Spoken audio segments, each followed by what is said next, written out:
I could keep parading scientists, and I will, across this show. But let's not forget, the simple truth is this has a death rate of 0.26%. But by the way, that was of the entire population if we looked at it. Now we're thinking, could it just be 0.26% of only 20% of us? I actually ran that number on my phone as I was sitting there. I don't know if you can see that, but that is your chance as an American, given that 80% of you may already be immune.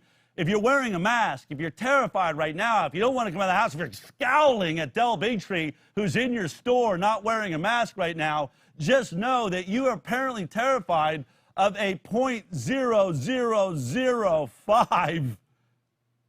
It turned out, there it is. That is the risk right now. That is your death rate right now in America, given the popular science. Maybe 3 weeks from now, this may be adjusted a little bit. And what is that group? What is the group that are really at risk? Let's be honest about this. I'm going to say something that might get me in some trouble here, but let's be honest. That group is very well known. People over the age of 65, not just because you're over the age of 65, but you're sick with other diseases. You have heart disease, you have COPD, you have diabetes, you have issues. Many of those issues coming from the fact that you didn't treat your body very well while you were alive on this planet. And I want to talk about this for 1 second as I close this down. That 0.26% are the most sick among us. And I have nothing against you. Go ahead and bubble wrap your house, please. Lock yourself in your basement. Go and do what's necessary. But here's the problem. When you were my age, you were most likely eating food and fast food and Doritos and drinking Coca-Cola, which you will never find in my home. You were eating that all the time. You probably were drinking a lot of different alcoholic beverages and really liked to party and probably really enjoyed your cigarettes. And you said to yourself, you know what? It's more about the quality of my life right now. I don't care if I live to be 100 years old. I want to enjoy my life right now. I like the finer things in life. I like good, rich food. I like smoking a cigarette once in a while. I like to drink my drinks. And you know what? Good on you. That's the United States of America. I have no problem with that. Some of my best friends think like that. It's great, and they're fun to hang out with. That is perfectly okay. But here's what's not okay. When you reach that point in your life where now your arteries are starting to clog up, your body is shutting down, and the alcohol is eating up your liver, and you have diabetes, or you have multiple COPD, you have asthma, you can't breathe, all the cigarette smoking's finally caught up with you, you have heart disease, because of the way you decide to live your life in the moment, here's what you are now. You are pharmaceutical dependent. You did that to yourself, not me. You decided that the moment mattered, and now you find yourself pharmaceutical dependent, which is really what that 0.26% is. And that's okay, too. Thank God there's drugs out there. There's drugs that allow you to eat that Philly cheesesteak, even though your body knows it hates it. But go ahead, take the Prilosec. What difference does it make? Drug yourself, drug yourself. Get through the day. Don't exercise. Maybe just attach a little electrode and see if electrocuting your stomach will give you the abs you want. Come on. Grow up. You made your choices. And now that you're pharmaceutically dependent, here's what you don't get to do. You don't get to say, I have to take a drug to protect you. That's what this is. You don't get to say, I have to wear a mask and suck in my own CO2 to protect you. You don't get to say, I have to lock myself in my basement and destroy my career and take away my own ability to feed my children because you are pharmaceutical dependent. You lived your life. You made your choice.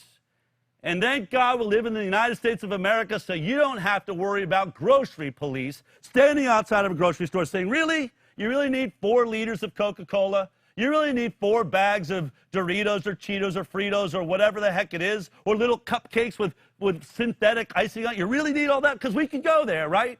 If we're really going to get in each other's shiznit, that's what we could do. Or can we live and let live? Eat all the Twinkies you want, drink all the bourbon you want, and smoke as many cigarettes as you want. And when you find yourself pharmaceutical dependent, I will go ahead and say, thank God the drug companies are there for you. But you do not get to make me pharmaceutical dependent. You do not get to put me in the way of Heidi Larson, who wants to eradicate natural health and natural herd immunity and make us all pharmaceutical dependent. No, she only gets to rule your life because you lived in a way that you are going to need drugs to survive. And by the way, if you're wearing a mask right now, if you're locked in your basement, if you're at a grocery store and you're scowling at me and you aren't pharmaceutical dependent and you are living a decent life, you may want to think about taking that mask off. You may want to think about coming out in the sunshine and getting some vitamin D. Because you know what? I do care about my pharmaceutical dependent friends. And the only thing I can do for them, beyond wishing for a vaccine unicorn, is to actually catch what is just a common cold. Oh my God, I got you, right? You're going nuts right now. You're saying, wait, he said common cold? I thought people would compare this to the flu. No, let me be perfectly clear. This is not even a flu for 99.74% of us. You won't probably even have a fever or a cough because as it's described, this is one of the most mild illnesses there is. So mild, you are probably what is called an asymptomatic carrier. You don't even know you have it. That's how mild this is. It's a common cold for 99.74% of us, the non-pharmaceutical dependent people. So here's what we do. Let's go outside. Let's take off our mask. If we're not on drugs, and we don't need to be on drugs, let's catch this cold.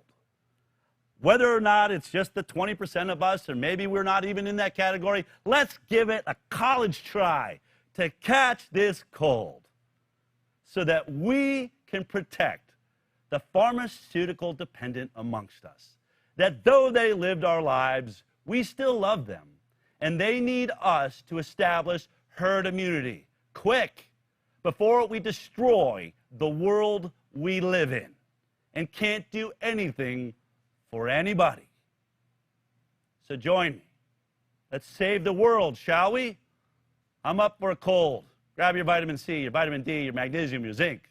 Let's do this. If you like that clip, then be sure to check out our live broadcast of The High Wire every Thursday morning at 11 a.m. Pacific Time. You can watch it on Facebook, YouTube, iTunes, and Twitter. We'll see you there.